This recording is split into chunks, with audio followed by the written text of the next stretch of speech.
വകുപ്പ് 2. ദൈവിക വെളിപാടിന്റെ കൈമാറ്റം. എല്ലാ മനുഷ്യരും രക്ഷ പ്രാപിക്കണമെന്നും സത്യത്തിന്റെ അറിവിലേക്ക്, അതായത് യേശുക്രിസ്തുവിലേക്ക് വരണമെന്നും ദൈവം ആഗ്രഹിക്കുന്നു. ഈ വെളിപാട് ഭൂമിയുടെ അതിർത്തികൾ വരെ എത്തേണ്ടതിനായി സർവ്വജനതകളോടും വ്യക്തികളോടും ക്രിസ്തു പ്രഘോഷിക്കപ്പെടണം. സർവ്വജനതകളുടെയും രക്ഷയ്ക്ക് വേണ്ടി ദൈവം ലോകത്തിന് നൽകിയ വെളിപാട് അതിൻ്റെ സമ്പൂർണതയിൽ എക്കാലവും സംരക്ഷിക്കപ്പെടുന്നതിനും എല്ലാ തലമുറകളിലേക്കും കൈമാറ്റപ്പെടുന്നതിനും വേണ്ട സജ്ജീകരണങ്ങളെല്ലാം ദൈവം കാരുണ്യപൂർവ്വം നടത്തി. അപ്പസ്തോലിക പാരമ്പര്യം. അത്യുന്നത ദൈവത്തിൻ്റെ സർവ്വ വെളിപാടിൻ്റെയും സാക്ഷാത്കാരമായ കർത്താവായ ക്രിസ്തു സുവിശേഷം പ്രഘോഷിക്കുന്നതിന് അപ്പസ്തോലന്മാരോട് കൽപ്പിച്ചു.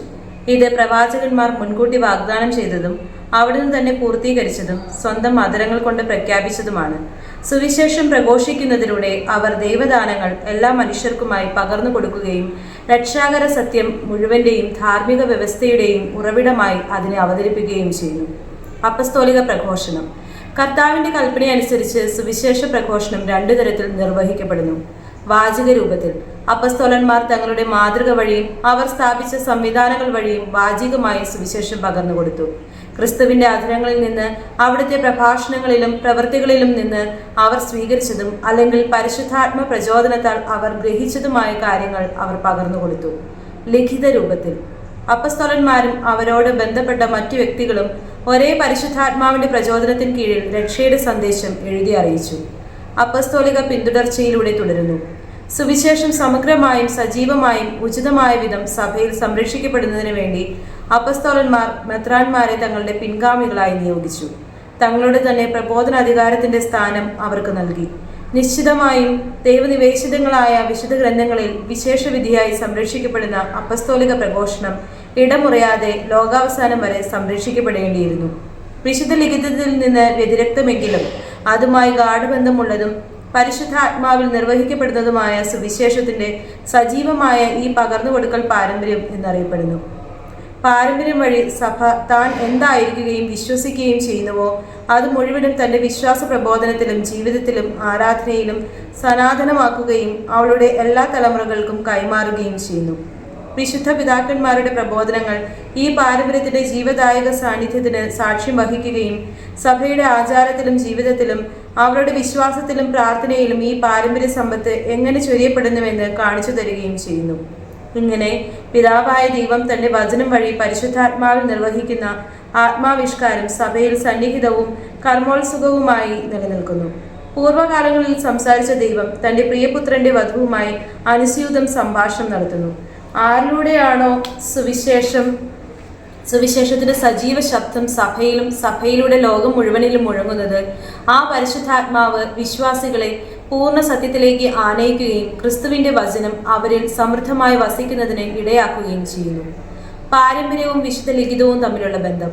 ഏക പൊതു ഉറവിടം. അതിനാൽ വിശുദ്ധ പാരമ്പര്യവും വിശുദ്ധ ലിഖിതവും തമ്മിൽ ഗാഢമായി ബന്ധപ്പെട്ടിരിക്കുകയും സമ്പർക്കം പുലർത്തുകയും ചെയ്യുന്നു. ഇവ രണ്ടും ഒരേ ദൈവിക ഉറവയിൽ നിന്ന് പ്രവഹിച്ച് ഒരു തലത്തിൽ ഏകീഭവിക്കുകയും ഒരേ ലക്ഷ്യത്തിലേക്ക് നീങ്ങുകയും ചെയ്യുന്നു. ഇവയിൽ ഓരോന്നും തനിക്കുള്ളവരോടൊത്ത് ലോകാവസാനം വരെ ഉണ്ടായിരിക്കുമെന്ന് വാഗ്ദാനം ചെയ്ത ക്രിസ്തുവിന്റെ രഹസ്യം സഭയിൽ സന്നിഹിതമാക്കുകയും ഫലപ്രദമാക്കുകയും ചെയ്യുന്നു. വ്യതിരിക്തങ്ങളായ 2 കൈമാറ്റ രീതികൾ. പരിശുദ്ധാത്മാവിന്റെ നിശ്വാസത്താൽ ലിഖിത രൂപത്തിലാകപ്പെട്ട ദൈവത്തിന്റെ സംഭാഷണമാണ് വിശുദ്ധ ഗ്രന്ഥം. വിശുദ്ധ പാരമ്പര്യമാകട്ടെ കർത്താവായ ക്രിസ്തുവും പരിശുദ്ധാത്മാവും അപ്പസ്തോലന്മാരെ ഭരമേൽപ്പിച്ചിരുന്ന ദൈവവചനത്തെ സമഗ്രമായ അപ്പസ്തോലന്മാരുടെ പിൻഗാമികൾക്ക് കൈമാറുന്നു. അവർ സത്യാത്മാവിന്റെ പ്രകാശത്താൽ നയിക്കപ്പെട്ടു. പ്രഘോഷണത്തിലൂടെ ഈ ദൈവവചനം വിശ്വസ്തതാപൂർവം സംരക്ഷിക്കുന്നതിനും വിശദീകരിക്കുന്നതിനും പ്രചരിപ്പിക്കുന്നതിനും വേണ്ടിയാണിത്. ദൈവിക വെളിപാടിന്റെ കൈമാറലും വ്യാഖ്യാനവും ഭരമേറ്റിട്ടുള്ള സഭ വെളിപ്പെടുത്തപ്പെട്ടിട്ടുള്ള എല്ലാ സത്യങ്ങളെയും കുറിച്ചുള്ള ഉറപ്പ് കൈവരുന്നതിനും വിശുദ്ധ ഗ്രന്ഥത്തിൽ നിന്ന് മാത്രമല്ല, അതിനാൽ വിശുദ്ധ ഗ്രന്ഥവും പാരമ്പര്യവും സമാനമായ ഭക്തി ബഹുമാനങ്ങളോടെ സ്വീകരിക്കപ്പെടുകയും ആദരിക്കപ്പെടുകയും ചെയ്യേണ്ടതാണ്. അപ്പസ്തോലിക പാരമ്പര്യവും സഭാ പാരമ്പര്യങ്ങളും. നമ്മളിവിടെ വിവക്ഷിക്കുന്ന പാരമ്പര്യം അപ്പസ്തോലന്മാരിൽ നിന്ന് വരുന്നതും യേശുവിന്റെ പ്രബോധനങ്ങളിൽ നിന്നും മാതൃകയിൽ നിന്നും അവർ സ്വീകരിച്ചതും പരിശുദ്ധാത്മാവ് അവരെ പഠിപ്പിച്ചതുമായ കാര്യങ്ങളെ കൈമാറുന്നതുമാണ്. ആദ്യ തലമുറയിലെ ക്രിസ്ത്യാനികൾക്ക് ലിഖിതമായ പുതിയ നിയമമില്ലായിരുന്നു. പുതിയ നിയമം തന്നെ സജീവ പാരമ്പര്യ രൂപീകരണ പ്രക്രിയയ്ക്ക് തെളിവ് നൽകുന്നു. പാരമ്പര്യത്തെ കാലക്രമത്തിൽ പ്രാദേശിക സഭകളിൽ രൂപം കൊണ്ട വ്യത്യസ്തങ്ങളായ ദൈവശാസ്ത്രപരമോ ശിക്ഷണപരമോ ആരാധനക്രമപരമോ ഭക്തിപരമോ ആയ പാരമ്പര്യങ്ങളിൽ നിന്ന് വേർതിരിച്ചു കാണേണ്ടതുണ്ട്. സ്ഥലകാലാനുസൃതമായി ആ മഹത് പാരമ്പര്യത്തെ അവതരിപ്പിക്കുന്ന പ്രത്യേക രൂപഭാവങ്ങളാണ് പ്രസ്തുത പാരമ്പര്യങ്ങൾ. ഈ മഹത് പാരമ്പര്യത്തിന്റെ വെളിച്ചത്തിൽ സഭയുടെ പ്രബോധനാധികാരത്തിന്റെ മാർഗദർശനം അനുസരിച്ച് ഈ പാരമ്പര്യങ്ങളെ നിലനിർത്താനും പരിഷ്കരിക്കുവാനും വേണ്ടി വന്നാൽ ഉപേക്ഷിക്കുവാൻ പോലും സാധ്യമാണ്. വിശ്വാസ നിക്ഷേപത്തിന്റെ വ്യാഖ്യാനം. സഭ മുഴുവനെയും ഫലമേൽപ്പിച്ച വിശ്വാസ നിക്ഷേപം.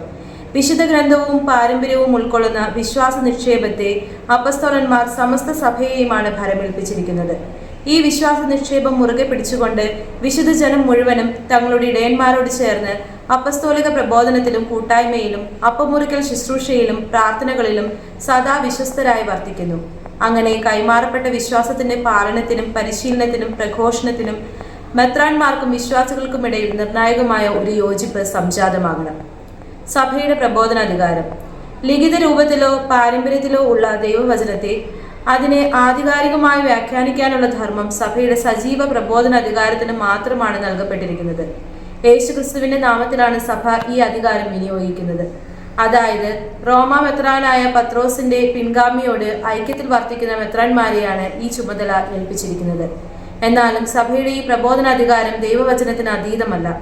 അതിന് ശുശ്രൂഷ നടത്തുകയാണ് ചെയ്യുന്നത്. പരമ്പരാഗതമായി ലഭിച്ചവ മാത്രമാണ് സഭ തന്റെ ഔദ്യോഗിക പ്രബോധനത്തിലൂടെ പഠിപ്പിക്കുന്നത്. ദിവ്യകൽപ്പനയാലും പരിശുദ്ധാത്മാവിന്റെ സഹായത്താലും സഭയുടെ പ്രബോധനാധികാരം ദൈവവചനത്തെ ഭക്തിപൂർവ്വം ശ്രവിക്കുകയും വിശുദ്ധമായി പരിരക്ഷിക്കുകയും വിശ്വസ്തതാപൂർവ്വം വിശദീകരിക്കുകയും ചെയ്യുന്നു. ദൈവാവിഷ്കൃത സത്യങ്ങളെന്ന് വിശ്വസിക്കേണ്ടതിനായി നിർദ്ദേശിക്കപ്പെടുന്നവയെല്ലാം വിശ്വാസത്തിന്റെ ഈ ഏക നിക്ഷേപത്തിൽ നിന്ന് എടുക്കപ്പെടുന്നവയാണ്. നിങ്ങളെ ശ്രവിക്കുന്നവൻ എന്നെ ശ്രവിക്കുന്നു എന്ന് ക്രിസ്തു അപ്പസ്തോലന്മാരോട് പറഞ്ഞ വാക്കുകളെ അനുസ്മരിച്ചുകൊണ്ട് വിശ്വാസികൾ തങ്ങളുടെ ഇടയന്മാർ വിവിധ രൂപങ്ങളിൽ നൽകുന്ന പ്രബോധനങ്ങളും നിർദ്ദേശങ്ങളും വിധേയത്വത്തോടെ സ്വീകരിക്കുന്നു.